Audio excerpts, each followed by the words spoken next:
नमस्कार। केंद्रीय विद्यालय नंबर 1 झांसी से मैं अरुण कुमार जैन पीजीटी हिस्ट्री आप सभी का स्वागत करता हूं।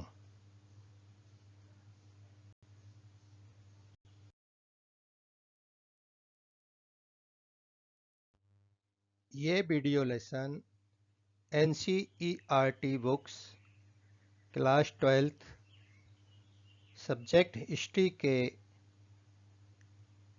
चैप्टर थीम नंबर 7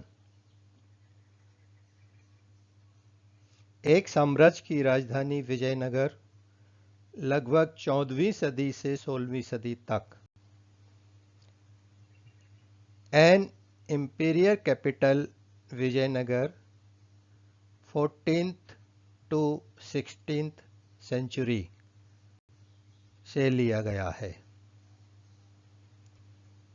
ये वीडियो लेसन एनसीईआरटी के पाठ्यक्रम एवं क्लास 12th के स्टूडेंट्स के मानसिक स्तर के अनुरूप बनाया गया है एवं इस वीडियो लेसन में बुक्स के टॉपिक्स एवं विषय वस्तु को ही शामिल किया गया है।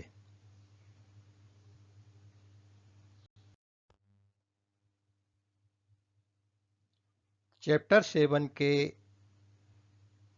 2 भागों में वीडियो लेसन बनाए गए हैं। ये वीडियो लेसन का पार्ट 2 है।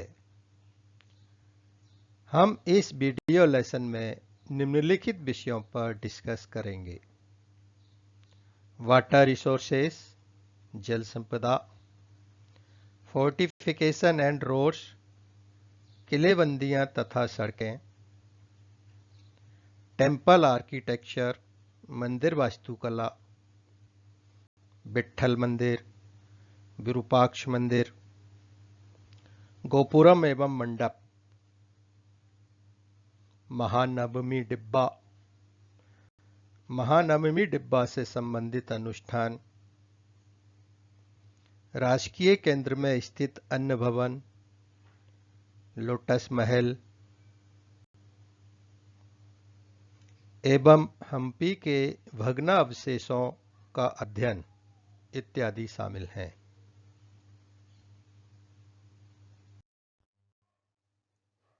विजयनगर साम्राज्य को पुनः खोजने एवं उसकी जानकारी को इकट्ठा करने में जिन सोर्सेज और स्रोतों ने इतिहासकारों, स्कॉलर्स, विद्वानों की सहायता की है वह इस प्रकार है: ऑरल ट्रेडिशंस, मौखिक परंपराएं, इंस्क्रिप्शंस, अभिलेख, मॉन्यूमेंट्स, स्मारक, इमारतें, कॉइन्स, सिक्के, अदर रिकॉर्ड्स, विभिन्न भाषाओं में जैसे तेलुगु, कन्नड़ इत्यादि भाषाओं में लिखे हुए साहित्यिक स्रोत, फॉरेन ट्रैवलर्स अकाउंट्स, विदेशी यात्रियों के द्वारा लिखे हुए लेख। इन स्रोतों ने, इन सोर्सेज ने विजयनगर साम्राज्य को खोजने में विद्वानों की सहायता की है।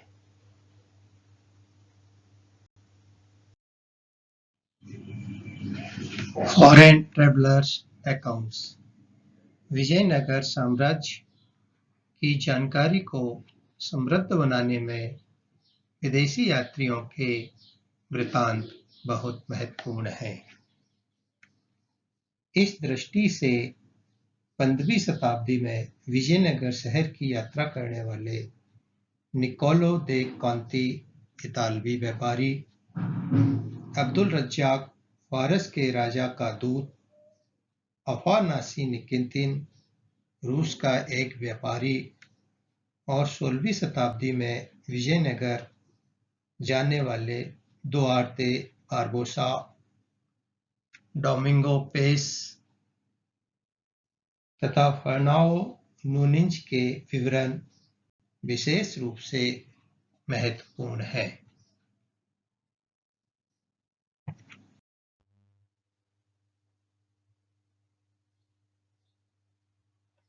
वाटर रिसोर्सेस जल संपदा।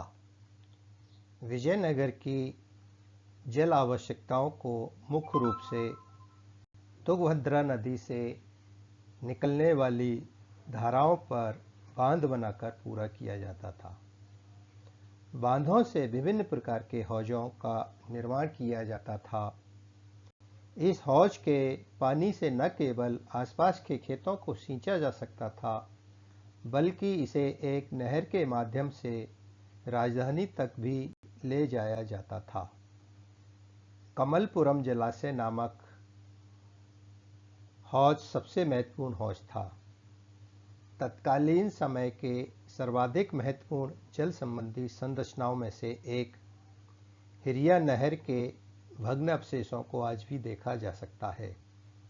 इस नहर में तुंगभद्रा पर बने बांध से पानी लाया जाता था और इस धार्मिक केंद्र से शहरी केंद्र को अलग करने वाली घाटी को सिंचित करने में प्रयोग किया जाता था। इसके अलावा झील, कुएं, बरसात के पानी वाले जलाशय तथा मंदिरों के जलाशय सामान्य नगरवासियों के लिए पानी की आवश्यकताएं पूरी करते थे।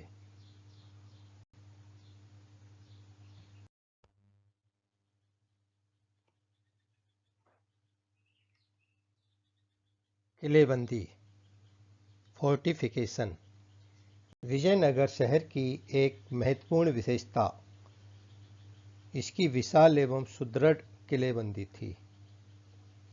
किलेबंदी की सर्वाधिक महत्वपूर्ण विशेषता यह थी कि इनसे केवल शहर को ही नहीं अपितु खेतों के कार्य में प्रयोग किए जाने वाले आसपास के क्षेत्र और जंगलों को भी घेरा गया था।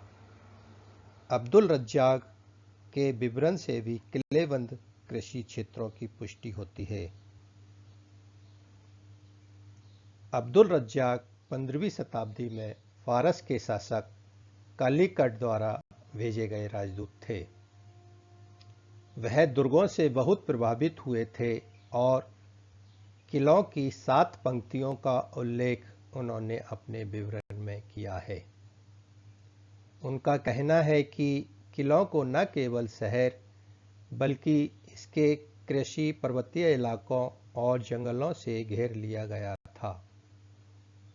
सबसे बाहरी दीवार ने शहर के आसपास की पहाड़ियों को जोड़ा। निर्माण में कहीं भी सीमेंटिंग एजेंट को नहीं लगाया गया। पत्थर के खंडों को आकार दिया गया था जो उन्हें आपस में जोड़े रखता था।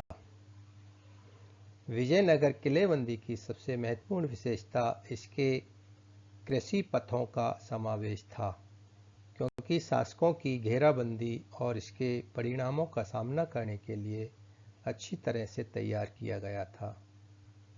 अब्दुल रज्जाक ने कहा है कि पहली, दूसरी और तीसरी दीवारों के बीच में खेती के खेत, बगीचे और घर हैं। मध्यकाल में खेतों की किलाबंदी करने का मुख्य उद्देश्य प्रतिपक्ष को खाद्य सामग्री से वंचित रखकर समर्पण के लिए बाध्य करना होता था। शासक युद्ध के दौरान उत्पन्न विपरीत परिस्थितियों से निपटने हेतु प्रायः किलेबंद क्षेत्रों के भीतर ही विशाल अन्नागार का निर्माण भी करवाते थे।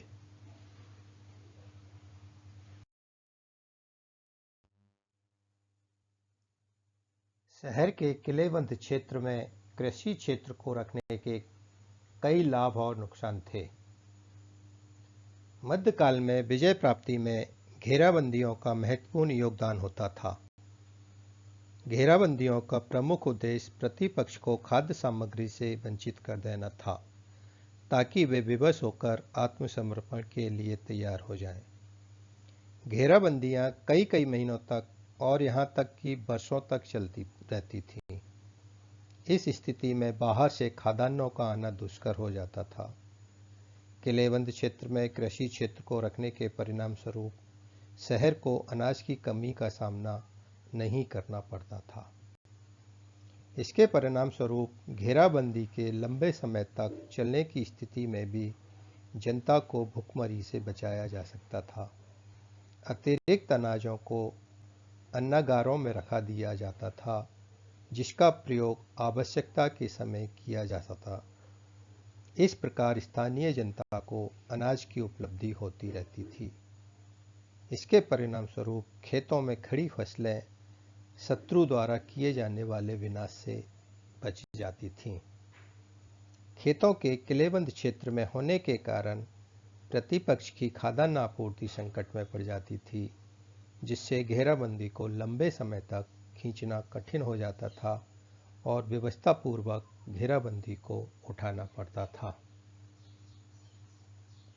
हानियां: कृषि क्षेत्र को किलेबंद क्षेत्र में रखने की व्यवस्था बहुत महंगी थी। राज्य को इस पर ज़्यादा धनराशि व्यय करनी पड़ती थी। किलेबंद क्षेत्र में कृषि क्षेत्र के होने के परिणाम स्वरूप घेराबंदी की स्थिति में बाहर रहने वाले किसानों के लिए खेतों में काम करना कठिन हो जाता था। घेराबंदी की स्थिति में कृषि के लिए आवश्यक बीज, उर्वरक, यंत्र आदि को बाहर के बाजारों से लाना प्रायः कठिन हो जाता था। यदि शत्रु किलेबंद क्षेत्र में प्रवेश करने में सफल हो जाता था तो खेतों में खड़ी फसल उसके विनाश का शिकार बन जाती थी।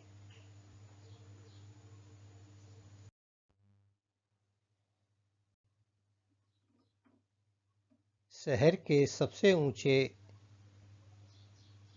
स्थानों में से एक पर स्थित महानवमी डिब्बा एक विशालकाय मंच है,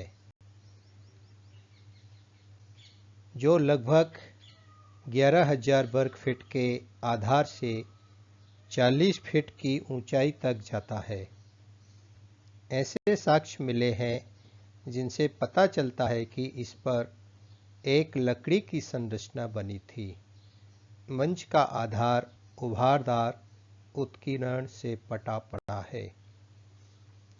इस संरचना से जुड़े अनुष्ठान संभवतः सितंबर तथा अक्टूबर के शरद मासों में मनाए जाने वाले 10 दिन के हिंदू त्योहार, जिसे दशहरा उत्तर भारत में, दुर्गा पूजा बंगाल में तथा नवरात्रि या महानवमी प्रायद्वीपीय भारत में नामों से जाना जाता है। महानवमी का शाब्दिक अर्थ महानवमी दिवस के अवसर पर निष्पादित किए जाते थे। इस अवसर पर विजयनगर शासक अपने रुतबे, ताकत तथा अधिराज्य का प्रदर्शन करते थे।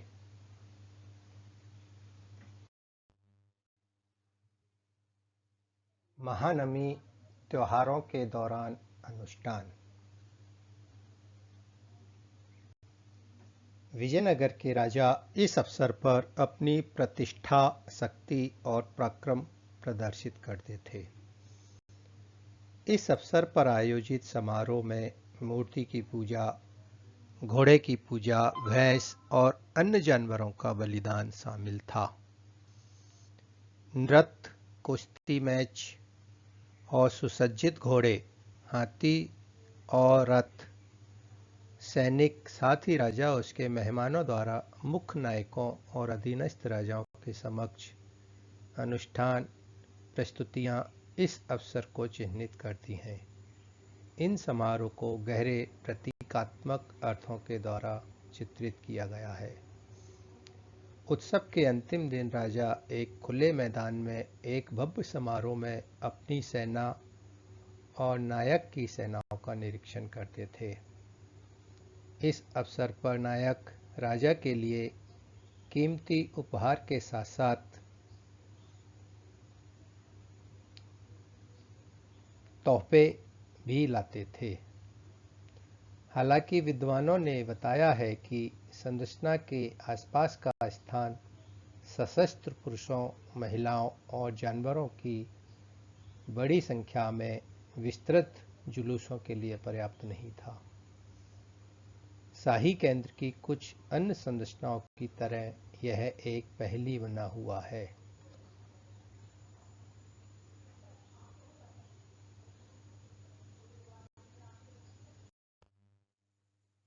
लोटस महल शाही केंद्र के भव्य महलों में सर्वाधिक सुंदर कमल महल था। यह नामकरण इस महल की सुंदरता एवं भव्यता से प्रभावित होकर अंग्रेज यात्रियों द्वारा किया गया था। स्थानीय रूप से इस महल को चितरंजनी महल के नाम से भी जाना जाता है। यह 2 मंजिलों वाला एक खुला चौकोर मंडप है। नीचे की मंजिल में पत्थर का एक सुसज्जित अनुष्ठान है। ऊपर की मंजिल में खिड़कियों वाले कई सुंदर झरोखे हैं। कमल महल में 9 मीनारें थीं। बीच में सबसे ऊंची मीनार थी और 8 मीनारें उसकी भुजाओं के साथ साथ थीं। अभी तक विद्वान इतिहासकार इस विषय पर एकमत नहीं हो सके हैं कि इस महल का निर्माण किस प्रयोजन अथवा कार्य के लिए किया गया था। संभवतः यह एक परिषद भवन था जहां राजा और उसके परामर्शदाता विचार विमर्श के लिए मिलते थे।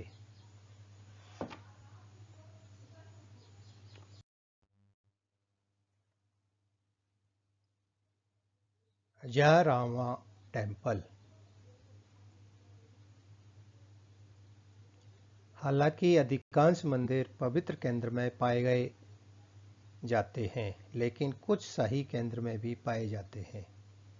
इनमें से सबसे शानदार मंदिर हजारा राम मंदिर के नाम से जाना जाता है। यह शायद केवल राजा और उनके परिवार द्वारा उपयोग किया जाने वाला मंदिर था। केंद्रीय मंदिर में मूर्तियों को पुरातत्वविदों ने नहीं पाया है। हालांकि दीवारों पर गड़े हुए पैनल अभी भी बच जाते हैं।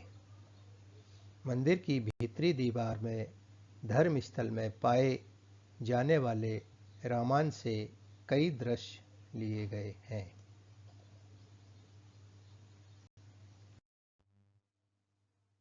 Significance of temples. मंदिर का महत्व। इस क्षेत्र में मंदिर निर्माण का एक लंबा इतिहास रहा है, जो पल्लव, चालुक्य, होयसल तथा चोल वंशों तक जाता है। आमतौर पर शासक अपने आप को ईश्वर से जोड़ने के लिए मंदिर निर्माण को प्रोत्साहन देते थे।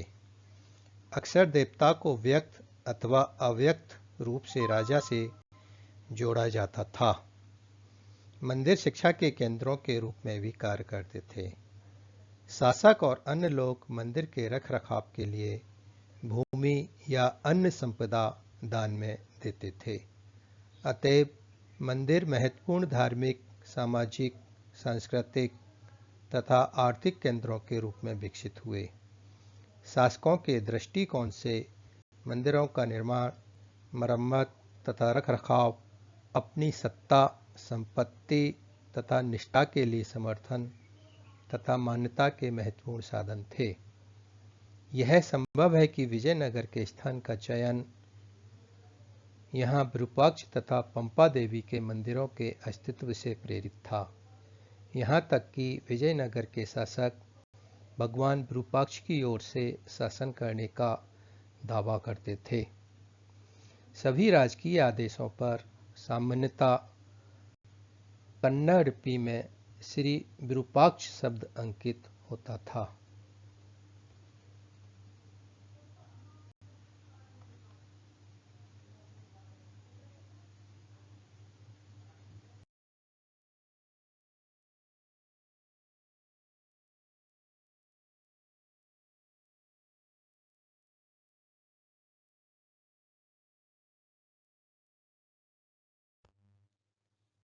विट्ठल मंदिर। हम्पी में विट्ठल मंदिर एक प्राचीन स्मारक है जो अपनी असाधारण वास्तुकला और बेजोड़ शिल्प कौशल के लिए प्रसिद्ध है। इसे हम्पी में सबसे बड़ी और सबसे प्रसिद्ध संरचना में से एक माना जाता है। मंदिर तुंगभद्रा नदी के तट के पास हम्पी के उत्तर पूर्वी भाग में स्थित है। प्रतिष्ठित मंदिर में अद्भुत पत्थर की संरचनाएं हैं, जैसे अतुलनीय पत्थर के रथ और आकर्षक संगीत स्तंभ। विट्ठल मंदिर का इतिहास। विट्ठल मंदिर 15वीं शताब्दी का है। यह विजयनगर साम्राज्य के शासकों में से एक राजा देवराय द्वितीय के शासनकाल के दौरान बनाया गया था। कृष्णदेवराय के शासनकाल के दौरान मंदिर के कई हिस्सों का विस्तार किया गया था। मंदिर विट्ठला को श्री विजय विट्ठला मंदिर के नाम से भी जाना जाता है। यह भगवान विष्णु के अवतार भगवान विट्ठल को समर्पित है। मंदिर में विट्ठल विष्णु की एक मूर्ति को विराजित किया गया था। किंवदंती है कि मंदिर को उनके विट्ठल रूप में भगवान विष्णु के निवास के रूप में बनाया गया था।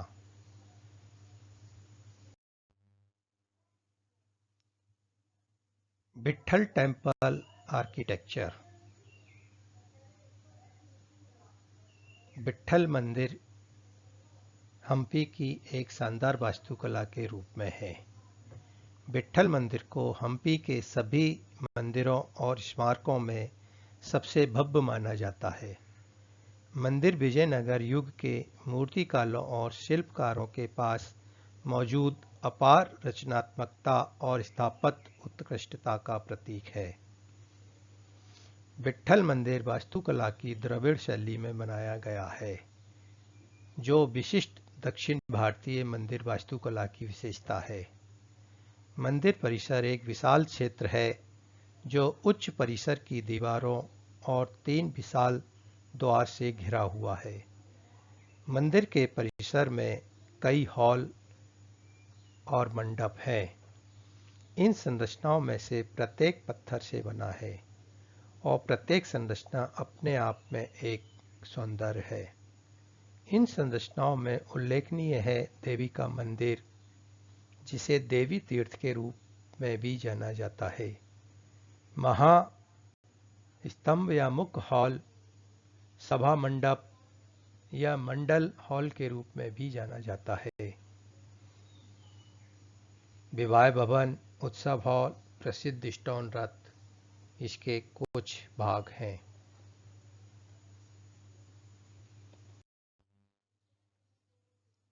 विरूपाक्ष मंदिर।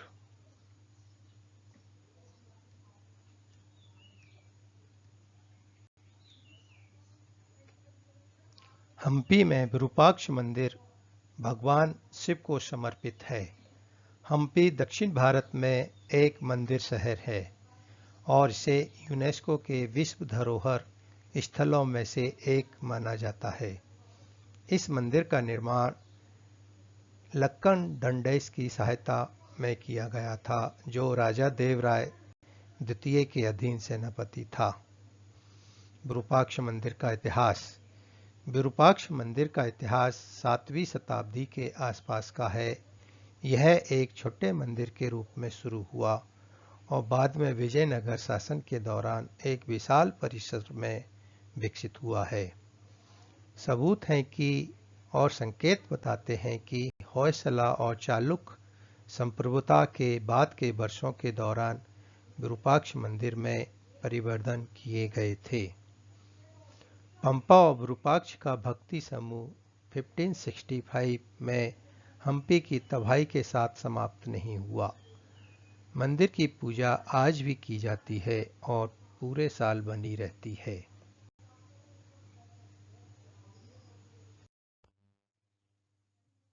विरूपाक्ष मंदिर की वास्तुकला। मंदिर में एक तीर्थ स्थल या पवित्र स्थान, कई स्तंभों वाला एक हॉल और 3 एंटीकैमर्स हैं। आंगन, एक स्तंभित मठ, कुछ छोटे मंदिर हैं और मंदिर के चारों ओर प्रवेश के रास्ते बने हुए हैं। सभी प्रवेश द्वार के अलावा पूर्वी प्रवेश द्वार सबसे बड़ा है। यह 9 टियर और लंबाई में 50 मीटर है। आंतरिक पूर्वी गोपुरम 3 मंजिला है, जबकि उत्तरी गोपुरम में 5 मंजिल है। उत्तर की ओर कनकगिरी गोपुरम पर्यटकों को पूरक गर्भगृह में थोड़ा सा घेर लेता है। एक प्रसिद्ध विजयनगर राजा कृष्णदेव राय के मंदिर के योगदानकर्ता थे। यह माना जाता है कि मुख्य स्तंभ बालाहाल, जो इस मंदिर की सबसे सुशोभित संरचना है, हॉल के पास एक पत्थर की पटिया है जिसमें शिलालेख हैं, जो मंदिर के लिए उसके प्रसाद की व्याख्या करते हैं। विरूपाक्ष मंदिर के चारों ओर जीर्ण मंडप हैं। इस मंदिर के सामने मंडपम के साथ एक प्राचीन खरीदारी केंद्र था। इसके खंडहर आज भी खड़े हुए हैं।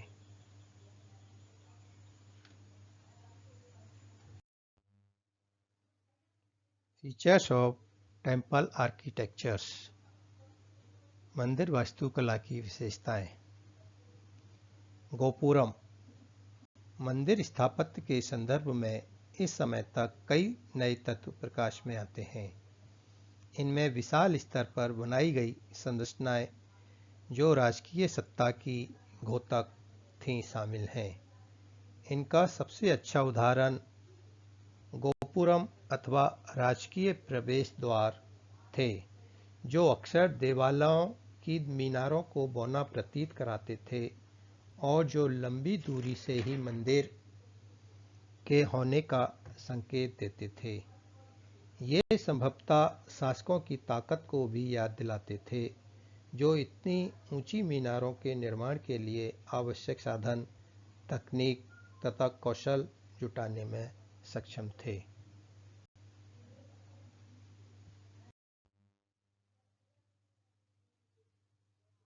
मंडपम। मंदिर की वास्तुकला की एक और विशिष्ट विशेषता मंडप थे।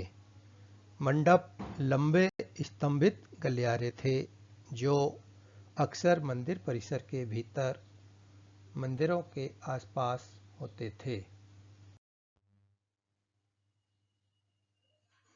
Importance of halls in the temples. मंदिरों में हॉल का उपयोग विभिन्न प्रयोजनों के लिए किया जाता था। कुछ स्थानों में देवताओं की छवियों को संगीत, नृत्य, नाटक आदि के विशेष कार्यक्रमों को देखने के लिए किया जाता था। देवताओं के विवाह का जश्न मनाने के लिए भी इस्तेमाल किया जाता था और देवताओं को झूला झुलाने के लिए भी। ऐसे अवसरों पर केंद्रीय मंदिर में रखे गए लोगों के अलावा अन्य छोटे चित्रों का उपयोग किया जाता था।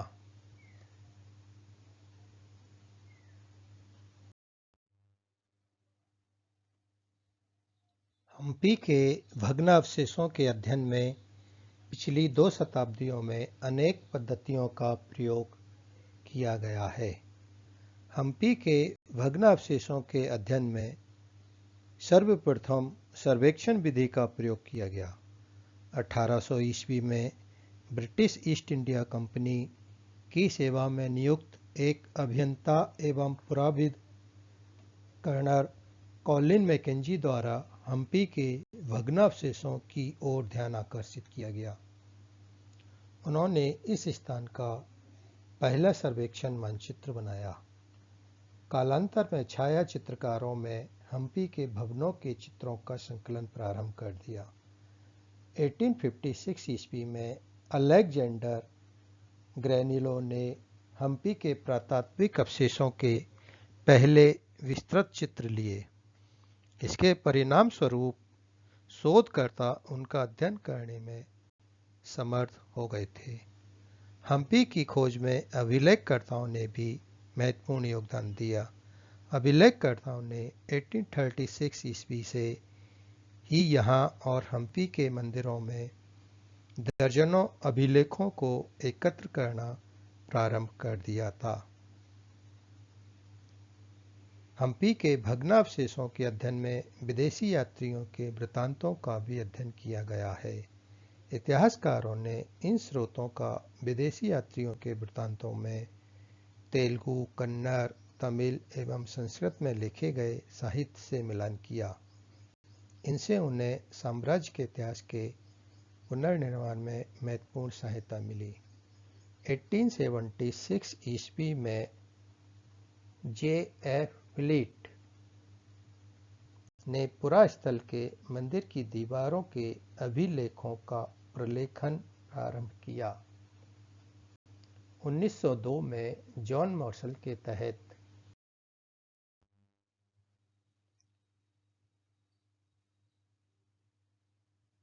हम्पी के भग्नावशेषों का अध्ययन। 20वीं शताब्दी में साइट को भारतीय पुरातत्व सर्वेक्षण और कर्नाटक पुरातत्व और संग्रहालय विभाग द्वारा संरक्षित किया गया था। 1976 में हम्पी को राष्ट्रीय महत्व के स्थल के रूप में मान्यता दी गई थी।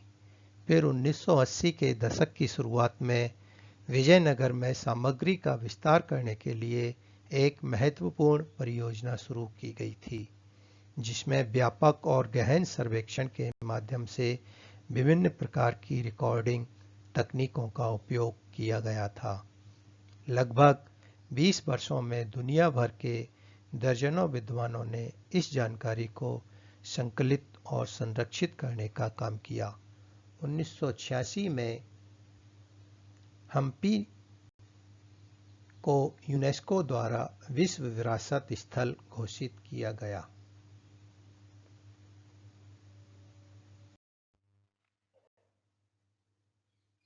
इस वीडियो लेसन को बनाने में प्रयुक्त कंटेंट विषय वस्तु को मुख्यतः NCERT पुस्तक से ही लिया गया है, लेकिन टॉपिक को विस्तार पूर्वक समझाने के लिए विभिन्न वेबसाइट, विकिपीडिया, ब्रिटानिका की भी मदद ली गई है।